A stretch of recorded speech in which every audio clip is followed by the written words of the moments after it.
வணக்கம். நீங்கள் வந்து மலேசியா கவிஞர் முனைவர் ஆலந்தூர் கோ.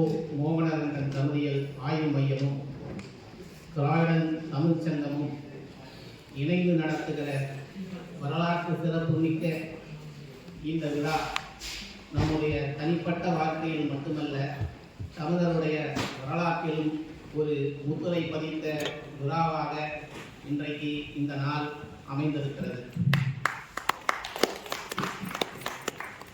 சென்னை KK நகர் அம்மன் கோயில் வீதியிலே நானும் அப்பு அவர்களும் என்ன செய்யலாம் என்று 2 ஆண்டுகளுக்கு முன்பு பேசிக் கொண்டிருந்த போது 200 ஆண்டுகளுக்கு மேலாக இந்த உலகத்தை ஆட்சி செய்த ஆட்சியாளர்களுடைய வாரிசுகளுக்கு முன்னால் கடமைப்பட்டிருக்கிறேன்.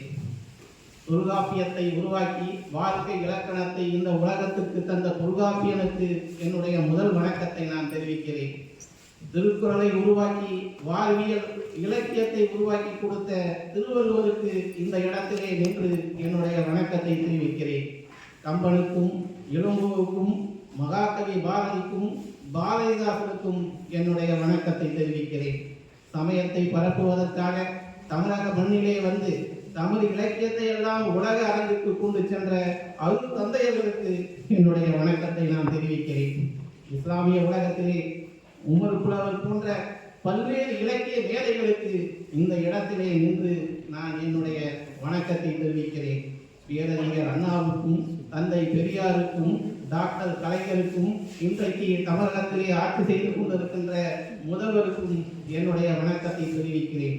தமிழினம் உலகமெங்கும் உயர்ந்து நிற்க வேண்டும் என்று ஓயாமல் குரல் கொடுத்து கொண்டிருக்கின்ற அண்ணன் வைகோ அவர்களுக்கும் இந்த மன்றத்திலே நின்று நான் என்னுடைய வணக்கத்தை தெரிவிக்கிறேன். அது மட்டுமல்ல, கடந்த 2 நாட்களாக இந்த லண்டன் மாநகரை சுற்றி வருகிற போது எத்தனையோ வரலாற்று நிகழ்வுகளை நாம் படித்ததெல்லாம் நமக்கு நினைவுக்கு வருகிறது. திருக்குறளை ஆங்கிலத்திலே மொழிபெயர்த்து உலகெங்கும் கொண்டு சென்று டால்ஸ்டாயும் மகாத்மா காந்தியையும் தமிழ் படிக்க வேண்டும் என்ற எண்ணத்தை உருவாக்கிய தமிழ் மாணவன் உறங்கிக் கொண்டிருக்கின்ற இந்த ஐரோப்பிய மண்ணிலே அந்த மாணவன் அண்ணாச்சி வீட்டி சந்தோஷத்தை பார்த்த பிறகு உயிர் பெற்று உணர்வோடு இந்த மன்றத்திற்கு வந்து அண்ணாச்சி வடிவத்திலே இங்கே அமர்ந்திருப்பதை பார்த்து அந்த மாணவனுக்கு நான் என்னுடைய நன்றியை தெரிவிக்கிறேன். அது மட்டுமல்ல, நான் மாணவ பருவமாக இருந்த காலத்திலே VGP தங்க கடற்கரையிலே எத்தனையோ அறிஞர்களுக்கு சிறப்பு செய்த ஒரு தொழில் நிறுவனம் இருக்கிறது என்று சொன்னால் அது VGP நிறுவனம்தான். நான் அதை கண்ணால் பார்த்திருக்கிறேன். அன்றைக்கு ஏற்பட்ட அந்த உணர்வு தான் என்னை இந்த இடத்துக்கு கொண்டு வந்து நிற்க வைத்திருக்கிறது என்பதை பணியோடு நான் கடமைப்பட்டிருக்கிறேன். என்னுடைய பேராசிரியர்களுக்கும் என்னை ஈன்ற தாய் தந்தைக்கும் மற்றும் எண்ணற்ற தமிழர் இங்கே வர முடியாமல் இருக்கின்ற எண்ணற்ற கோடிக்கணக்கான தமிழ் அறிஞர்களுக்கும் தமிழ் தொண்டர்களுக்கும் என்னுடைய வணக்கத்தை நான் இங்கே நின்று செலுத்த கடமைப்பட்டிருக்கின்றேன்.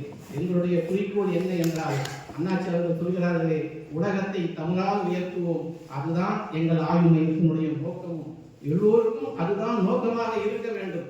அந்த நோக்கத்திலே அந்த பாதையிலே வருகிற காரணத்தினால் வந்த காரணத்தினால் இந்த அரங்கத்திலே இன்றைக்கு நாம் எல்லாம் ஒன்று கூடியிருக்கிறோம். இந்த அரங்கம் மேலும் நமக்கு ஊக்கத்தையும் வர வேண்டும் என்பதற்காக இந்த விருது விழாவை செய்திருக்கிறோம்.